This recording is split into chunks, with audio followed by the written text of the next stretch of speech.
can propose operations just like the operator can. And if it's drilling a new well, a non-op can propose the drilling of a new well. If the operator doesn't want to drill it, then the consenting non-ops can make him drill it for him, much like a plugging.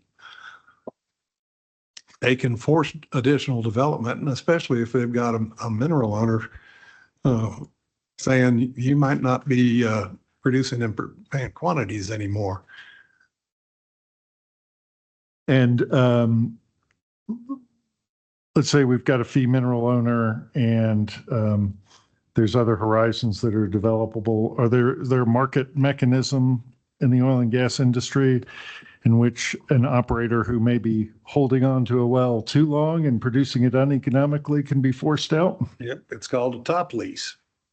A top lease is a lease that is taken from the same lessor covering the same lands with a date that is before the expiration date of the base lease, the bottom lease, that provides for the top lease to go into effect only upon the expiration of the bottom lease. So if I top lease somebody that's producing a marginal well, I will either call up the royalty owners and say, you need to start writing demand letters to this guy to increase production. Or if you want me to, I'll take care of it and demand that they either produce more or release the lease, or at least release the lease as to part of the lands for failure to reasonably develop. That is the most likely time that top leases are used. Thank you, Mr. Ezzell. Last bit of Sir rebuttal, and it came up again with Mr. Gilstrip, but Mr. Morgan testified, and there's been other testimony about the OCD releasing a single well marginal bond if the production is brought up so that it's no longer in marginal status. What is your view of that as a New Mexico lawyer? Well, the way I am reading it, it can't be done. I agree with Mr. Gilstrap that those instruments are uncancelable. Thank you. And that you're talking about the OCD form of surety bond that's on their website?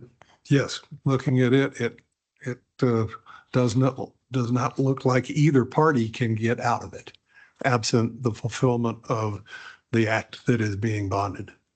And what is the act that's being bonded? The acceptance by the OCD of the plugging and abandonment of the well. It's not just the plugging and abandonment of the well, because like a baseball umpire with balls and strikes, a well isn't plugged until the OCD says it is. All right. That concludes Mr. Ezzell's Sir rebuttal testimony, Madam Hearing Officer. Thank you very much, Mr. Ezzell and Mr. Cloutier. You got us exactly to 5 p.m. So we'll begin with your questions immediately following public comment in the morning. By the way, speaking of public comment, just one thing.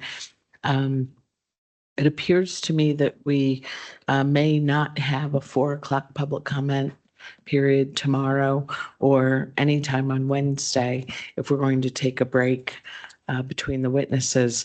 So if you are in contact with people whom you know plan to give public comment, encourage them to speak either tomorrow morning or Thursday morning.